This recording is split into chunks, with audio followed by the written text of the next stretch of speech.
오늘은 영업관리 10장 영업사원의 채용과 유지. 영업사원을 우리가 세일즈 펄슨이라고 하면 채용은 하이어링 또는 리크루팅 정말 쓰죠. 리크루팅이나 하이어링. 유지는 메인테이닝. 영업사원의 채용과 유지인데 요 파트 내용은 뭐 영업사원이든 영업사원이 아니든 회사에서 일반적인 그 채용과 관련된 내용들로 구성이 되어 있는데, 이제 우리가 영업관리 책이니까 주로 영업 쪽의 사원으로 좀 이렇게 분야를 좁혀서 했을 뿐이지 대부분의 어떤 그 채용 리크루트에 대한 내용은 거의 유사한 형태를 취합니다. 여러분들 나중에 어느 회사에 가서 인사부서에 가서 근무하게 되면 되게 이런 일들을 한다고 생각하면 돼요. 회사에서 인사부서를 좋아하나 안 좋아하나요? 근무하는 걸. 되게 최고 경영자에 올라간 사람들 중에 대부분이 인사부서를 거친 사람들이 많아요. 그래서 인사부서는 아무나 가는 건 아니에요. 또 그래서 인사부서를 선호하는 사람 사실은 많습니다. 물론 이제 분야에 따라서 인사부서 가면 어떤 전문성을 자기가 고양시킨다, 전문성을 키우는 데 도움이 안 될지 모르지만, 그러나 회사 전반적인 흐름이라든가 그 회사의 어떤 그 매크로한 측면을 이해하는 데는 인사부서가 의미가 있어서 인사부서를 좋아하는 사람이 있습니다. 그래서 교과서 10장 내용은 이제 채용의 중요성부터 시작해서 마지막 절 역량 중심의 채용까지 구성이 되어 있습니다. 첫 번째는 채용의 중요성이 오늘날 왜 부각되느냐, 채용의 중요성에 부각되느냐. 첫 번째는 교육훈련의 한계성이다. 이해가죠? 뭐 교육훈련 시키면 다 가능한 거냐? 그렇지 않다는 거죠. 사람이 타고나는 게 있다는 거예요. 타고나는 게.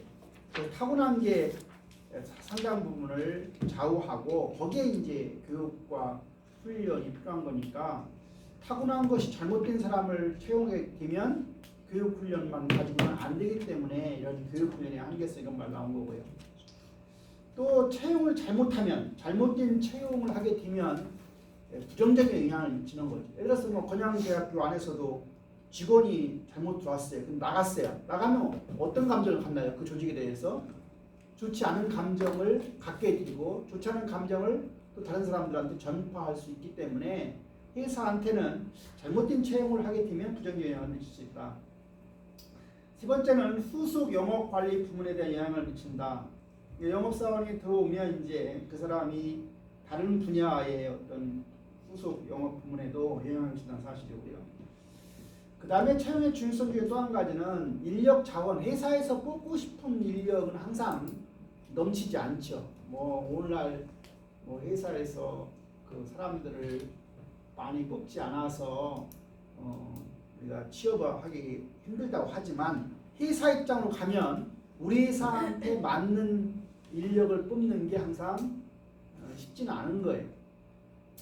그 다음에 이제 오늘날 영업사원이라는 게 과거처럼 그냥 물건 파는 정도가 아니고 상당히 이제 거래적 영업에서 자문적 이런 전문성이 요하는 분야로 가기 때문에 영업사원의 역할도 고도화된다는 측면에서 보면 채용이 중요하다, 그런 얘기입니다.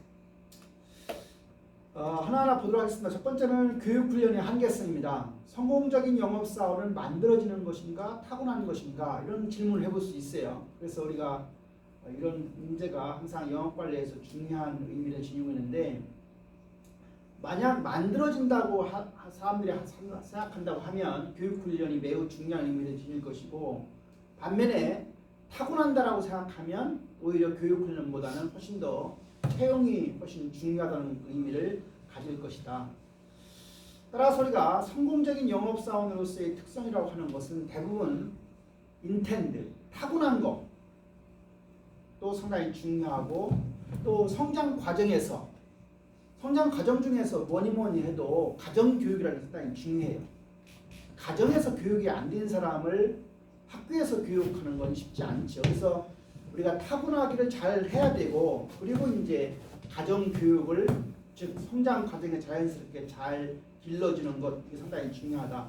그래서 성공적인 영업사원이라고 하는 것은 그런 그 성공적인 영업사원으로서의 특성을 지닌 사람을 채용한다고 하면 그 회사는 성공한 거지. 요 그림은 어떤 그림이냐면 무슨 그림 같아요? 이 그림이 뭘 보여주고 있죠? 저 이렇게 가운데 줄쳐 있는 부분이 우리가 빙산 같은 얼음 덩어리가 물속에 이렇게 지금 가라앉아 있는 모습을 보여주는 거예요. 보여주면 실제로 얼음이 물속에 들어간 게 많아요? 밖으로 나와 있는 게 많아요? 들어간 거. 네, 물속에 들어가 있는 게 훨씬 더 많습니다. 뭐 5분의 4 정도가 들어가 있고 5분의 1만 나와 있는데 실제로 우리가 눈에 보이는 것은 5분의 1밖에 안 보이는 거죠. 그래서 눈은 그 물속에 들어가 있는 부분이 사실은 자질이라고 하는 거예요. 타고나는 거라고 해요. 그러니까 타고난 게 뭔가 보세요. 태도, 매너, 솔선성은 스스로 자기가 남이 하기 싫어하는 것도 나서서 하는 거죠. 팀정신, 팀스피릿, 그다음에 창의성, 리더십, 영향력, 융통성, 윤리성 이런 것들이 이제 자질과 관련되어 있는 내용인데 그런 자질이 있는 사람을 잘 뽑는 게 바로 채용의 영역에서 해야 할 부분이고 그렇다고 해서 끝나는 건 아니다. 뭐가 중요하냐? 결국은 교육훈련 영역에서 갖춰야 할 게 바로 지식과 기술인데 지식과 관련되어 있는 내용은 뭐 제품 지식. 그래서 제약했다 하면 자기네 제약 약품을 팔려고 하면 그 약품에 대한 어떤 상당한 지식이 있어야 되는 거니까 제품에 대한 지식. 또 고객에 대한 어떤 지식을 알아야 될 것이고요. 시장에 대한 지식, 뭐 경쟁사의 제품에 대한 지식, 또 회사 정책의 지식을 회사 정책이 어떤 거에 대한 걸 공유하고 있어야 되니까 또 가격 지식 이런 것들이 이제 지식과 관련된 내용이고 기술은 어떻게 영업을 해야 하는지에 대한 영업 기술 또는 뭐 우리가 소통과 관련된 커뮤니케이션 기술 또 뭐 요즘에는 이제 우리가 영업이나 이런 마케팅이 상당히 데이터의 과거에서 이루어지기 때문에 그런 자료 분석 기술 또 시간을 관리하는 기술 또 구역 이런 것들 관련된 기술 이런 것들은 이제 우리가 교육훈련 영역에서 가르쳐야 할 부분이다. 두 번째는 영업사원의 역할이 고도화된다. 아까 그런 얘기 했어요. 경쟁이 점점 심화되고 있다. 공급업체의 수가 점점 늘고 있다. 또 그렇게 되니까 그거 시장이 포화된다. 그래서 우리가 고객과의 어떤 장기적인 관계를 잘 기반으로 해서 관계적인 영업이 오늘날 중시된다고 하는 거 우리가 이미 앞에서 배웠는데 영업사원이 기능이 단순히 거래를 활성화시키는 영역에서 벗어나서 어떻게 하면 고객이 가지고 있는 문제를 잘 경청해서 소통해서 적극적으로 해결해주고 그렇게 해서 궁극적으로는 고객한테 가치를 갖다가 밸류를 부과를 해줘야 결국은 오래 지속될 수 있는 거기 때문에 그런 측면에서 이제 영업사원의 역할이 점점 고도화되고 있으니까 그런 수준 높은 영업 활동을 수행할 수 있는 자질이 있는 인재를 뽑는 게 상당히 중요한 거다. 세 번째는 잘못된 채용이 부정적인 영향을 미칠 수 있다. 우리가 한 사람을 뽑아서 그 사람이 배치할 때까지 엄청난 돈이 들죠. 뭐 여러분들 뭐 좋은 회사 같은 데 가보면요. 가면 정말로 그 회사에서 교육훈련 기간에 뭐 좋은 데도 데리고 와서 보여주고 또 겨울에 하면은 뭐 그 패딩 같은 것도 막 주고 호텔에 가서 재우고 또 값비싼 그 강사 불러다가 교육훈련 시키고 이런 것들이 있기 때문에 그 선발 과정에서 상당한 비용이 들어가는 거예요.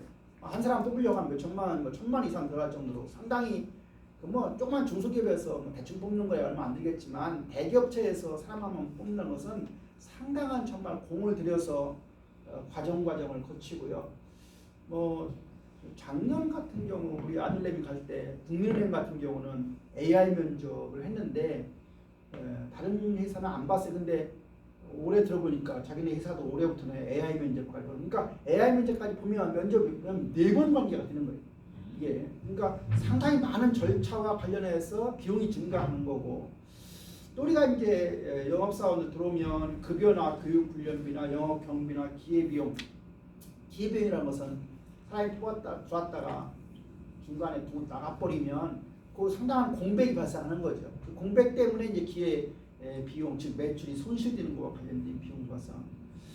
누가 들어왔다가 나가 그러면 영업 조직의 어떤 사기를 떨어뜨리는 거니까 그런 것도 부정적인 영향이고요. 그다음에 노하우의 축적 저하로 생산성이 저하된다거나 고객 관계가 악화되는 이런 것 전부 다 잘못된 채용의 부정적인. 그다음에 이제 부족한 인력 자원이다. 영업에 대한 잘못 인식. 사람들이 이제 영업이라고 하는 게 이제 의뢰 입장에서 일을 한다고 생각하니까 처음부터 영업하겠다고 하는 사람들은 많지 않죠. 그러다 보니까 이제 영업에 대한 잘못된 인식을 인해서 우수한 어떤 인력 자원을 확보하는 데 항상 어려움을 갖게 된다. 대학을 여러분들이 이제 마케팅 비즈니스 학과에 나오면 주로 영업을 실제 현장에 가서 뛰는 것보다는 영업을 관리하는 측면에서 더 많이 일을 할 수 있을 가능성이 큰데 여하튼 영업에 대한 잘못 인식 때문에 좋은 인력 자원 확보를 했다. 그 다음에 후속 영업관리 부문에 대한 영향을 미친다. 자질이 부족한 영업사원을 채용하게 되면 이 사람들 교육 훈련 시킨다거나 또는 코칭한다거나 또는 모티베이션 시킨다거나 또 성과 평가, 보상 등 이런 여러 가지 프로그램들을 갖다가 원활하게 운용하는데 어려움이 잇따를 수가 있다. 다음은 이제 채용에 관한 과정입니다. 영업사원은 어떤 과정을 거쳐서 채용 과정. 우리가 지난번에 중간고사 문제도 제가 2장에서 어떤 문제를 내냐면 여러분들한테 문제 낼 때는 잠재 고객과 관련된 시험 문제 나온다 했다가 내가 그렇게 시험 문제 내지 않고 뭐라고 했어요? 판매 과정을 설명하고 이게 아니라 2장 전체 내용을 사실 요약하는 문제인데 조금씩 접근만 했지. 어떤 사람은 잠재 고객에 대한 얘기를 한정한 사람들이 있듯이 사실은 이 전체 채용 과정에 대한 내용이 여기서도요. 첫 번째가 채용 계획의 수요입니다. 채용 인원수를 결정해야 돼. 올해 몇 명 뽑을 거야. 그 다음에 이제 두 번째는 직무를 분석해 어떤 일을 하는 사람이 우리가 회사한테 필요할 건가.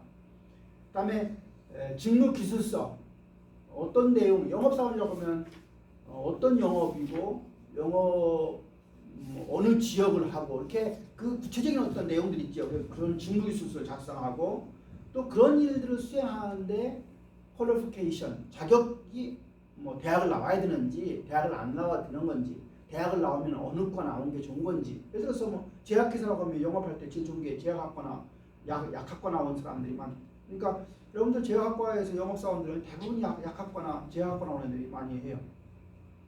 거기를 안 나왔으면 적어도 화학과나 생물과 관련된 학과를 나오는 게 좋겠죠. 그래서 그러한 자격 요건에 대한 얘기. 그 다음에 이제 모집을 하는 거죠. 리크루트를 하는 거예요. 모집 원천을 개발해야 돼요. 어떻게 뽑을 거냐. 예를 들어서 보험 영업사원 같은 경우면 소개하는 경우도 많습니다. 지 아는 사람, 이 사람 정도면 자기네 회사에 들어와서 잘 할 거라는 걸 소개하는 방식일 수도 있고 신문 광고에 낼 수도 있고 그래서 그런 모집 원천을 개발하고 어떤 원천을 쓸 것인가에 대한 결정을 하게 되고 그 다음에 이제 모집 활동을 전개하고 그래서 사람들이 일단 모이게 되면 1000명이 왔다. 자기네 회사에서 100명을 뽑을 거다 라고 하면 이제 선발 과정을 거치는 거죠. 어떤 선발 도구를 가지고 할 건지에 대한 선발 도구를 설계하고 그 선발 도구를 개발하는 거고 그 다음에 지원자를 평가하겠죠. 여러분들 1000명이 왔다 100명을 뽑는다 하면 예를 들어서 대부분 회사 같은 경우는 3분의 1이나 2분의 1 일단 줄이겠죠. 그래서 300명이나 500명 정도까지 줄이는 과정일 텐데 걸릴 때는 자기 소개서라든가 지원자가 낸 서류를 가지고 이제 지원자를 빼서 일반 회사 같은 경우는 뭐 하겠어요? 시험 보는 과정을 거치는 거예요. 요새는 NCS 국가 직무능력 바탕으로 한 시험 문제. 삼성 같은 경우는 자기들 나름대로 삼성 시험이 있어요. 100문제, 200문제 시험 보는데 대개 한 1시간 반, 90분이나 2시간 정도 시험을 보니까 커트라이 다 정해지는 거지. 이번에는 70점까지가 이제 면접 볼 수 있는 기회가 있다 이렇게. 그래서 지원자를 평가하는 거예요. 평가는 이제 아까 것처럼 전공을 가지고 평가하는 데도 있고 그런 NCS 기반으로 평가하는 경우도 있고 인적성 검사하는 경우도 있고. 근데 일반 농협 같은 경우는 인적성 검사 비슷하게 NCS를 해서 하니까 기존에 시중에 문제집이 많이 나와 있죠. 급습 5급 사원이냐 4급사 이런 사원에 따라서 그러니까 그런 걸 가지고 이제 평가를 하고 채용 대상자를 이제 선발해서 마지막 대개 이제 뭐 3배수, 2배수 이렇게 4배수 늘려가지고 면접 과정을 하는데 면접하려고 하는 게 상당히 많이 시간 걸리니까 많이 하진 않고 2배수나 3배수 정도 면접을 하는데 면접도 한 번 하는 게 아니라 인사부서와 관련된 부장급 정도 회사의 부장 정도 사람들이 면접하는 과정이 거치고 거기서 일단 결정이 되면 2배수 정도로 마지막 임원 면접으로 가면 임원 면접에서는 이제 뭐 회장이 한다거나 사장이 한다거나 등등 해서 뭐 어떤 면접 같은 경우는 삼성이나 어떤 면접 같은 경우는 때에 따라서는 그 풍수지리처럼 사람들의 어떤 그 관상을 보는 뭐 그런 데도 있어요. 관상을 보는 면접. 왜냐면 사람 얼굴 딱 보면 이 사람이 자기네 회사에서 와서 근무할 사람인지 정직한 사람인지 뭐 알거든요. 그래서 사실은 시험 보는 것보다 관상이 더 잘 맞을 수도 있어요. 그래서 우리나라 과거에 보면 관상 보는 회사도 있을 정도로 그래서 채용 대상자를 선발합니다. 그 채용이 되면 이제 여기가 이제 좁은 의미의 채용인데 채용이 되면 여기서 마지막에 동화라고 하는 것은 사유화한다는 얘기죠. 사유화한다는 얘기 뭐냐면 자기네 회사 사람을 만드는 거예요. 예를 들어서 제가 81년도 가을 9월 공채로 대우 그룹 공채로 들어갔는데 대우 그룹 공채 들어가면 이제 나한테 연락이 와요. 언제쯤 면접 들어올 수 있냐. 그래서 저는 그 당시에 12월 15일경이 이제 기말고사 끝나니까 12월 15일경에 들어올 수 있겠다라고 이렇게 써내면 알려주면 12월 15일자에 맞춰서 그룹 공채 면접에 들어가. 제가 기억하기 그 당시 74기인가로 들어갔는데 그 74기는 아마 대우그룹 공채 시작해서 1기부터 시작해 쭉 가는데 그 해야 아마 뭐 100명씩 10번 들어온다 하면은 70부터 80까지가 그 해. 그러니까 제가 들어간 81년도에 제가 74조 들어갔어요. 근데 그 당시 저는 어디 들어갔냐면 인천의 대우중공업이라고 하는 회사에 가서 10박인가 그 당시 뭐 10일밖에 안 했어요. 요새 최근에는 보니까 한 열흘 보는 게 아니라 2달 정도 하는 것 같아요. 내 아들내미 장애인 보니까 2달 가까이. 그러니까 처음에 들어가서는 신한그룹 전체의 오리엔테이션을 한 일주일 하고 그 끝나고 나서부터는 이제 뭐 신한은행, 신한 뭐 신금투, 신한카드 이렇게 나눠가지고 이제 한 2달 정도 채용하는데 그 당시는 하여튼 나 같은 경우는 한 열흘 했던 것 같아요. 그래서 12월 15일쯤 들어가서 12월 24일 크리스마스 때 저녁 때 나왔던 걸로 기억이 되고 이제 그 사이에 이제 그 배정을 해요. 회사를 배정해서 1월 2일부터 어서 근무해라 이렇게 명령이 떨어지는 거죠. 그래서 여기서 동화라고 하는 것은 채용 교육 훈련에 들어가면 이제 삼성이면 삼성맨의 어떤 교육을 시키는 것이고 대우에 들어가면 대우맨의 교육을 시키는 거예요. 그러니까 그 회사의 문화를 교육을 시키고 그 회사가 어떻게 역사적으로 발전해 왔는지 그 진화 과정에 대한 설명을 하면서 자기네 회사에서 요구하는 인재는 이런 인재의 인재상을 요구하니까 당신도 그쪽으로 따라와라 하는 형태의 이제 동화 과정을 교육 훈련을 통해서 이루어지는 거죠. 그다음에 우리가 채용을 할 때 이제 채용 계획 수립과 관련해 첫 번째가 필요한 영업 사원의 수를 결정합니다. 뭐 회사에서 몇 명을 뽑냐 이런 거죠. 그래서 목표 영업 성장률하고 회사의 마케팅 전략에 따라서 이런 필요 영업 사원 수는 크게 달라질 수가 있습니다. 예를 든다고 하면 독립적인 영업 조직을 활용하기로 하였다거나 인터넷이나 전화를 활용한 영업 활동을 계획하고 있다고 하면 선발한 영업 사원의 숫자는 크게 감소할 수가 있습니다. 다시 말하면 이제 영업이라고 하는 게 이런 그 오프라인 쪽보다는 온라인 쪽으로 더 이렇게 바뀐다고 하면 영업 사원의 수는 적어질 수 있다. 현재 영업사원 규모를 유지하려고 하는 경우에는 어떻게 결정하냐면 채용하려고 하는 영업사원의 수라고 하는 것은 관리직 승진 영업사원의 수. 예를 들어서 영업사원으로 들어갔다 하더라도 계속 영업하는 게 아니라 뭐 과장 한 5년 6년 동안 해서 이제 과장 전까지 하다가 과장이 돼서 관리적으로 승진을 해서 실제로 영업을 관리하는 쪽으로 간다라고 하면 이 사람은 이제 영업에 대한 일을 하지 않기 때문에 관리직 승진 영업사원의 수 플러스 예상 은퇴자 수 몇 명 정도 예상을 은퇴하냐. 대개 이제 회사에서 보면은 1년에 뭐 이제 나이가 60살에 은퇴한다 하면은 몇 명 이번에 은퇴한다고 숫자 나와 있는 거죠. 그 다음에 들어와서 근무하다가 대개 한 20%가 나간다. 그 예상 이직자 수죠. 여러분 그 알고 있는 직업 중에서 가장 이직이 많은 직업이 뭐겠어요? 김민정. 생각나는 뭐 있겠어요? 어떤 직업이 이직이 많겠나요? 되게 텔레마케트 이런 것들 이직이 많죠. 근데 이직이 많은 것 중에 여러분들 간호사 직무는 이직이 많겠어요? 안 많겠어요? 간호사 직무. 네? 김민정 많을 것 같아? 적을 것 같아? 간호사 직무 옛날에 제가 그럴 때 그 연세대학교 세브란스 병원에서 간호사가 우리 집에 있었는데 우리 집사람 무슨 뭐 사촌 이정 사촌인가 못했는데 니네 세브란스 병원에서 간호사들 얼마나 이직하냐 했더니만 20%가 넘는다 그래. 들어온 사람 중에 1년에 20%씩 나가는 거예요. 김민정 왜 이렇게 간호사 직무를 사람들이 간호학과 가는 걸 좋아하는데 왜 이렇게 많이 지금 그만둘까? 일이 고대에서. 응? 일이 고대. 일이 고대.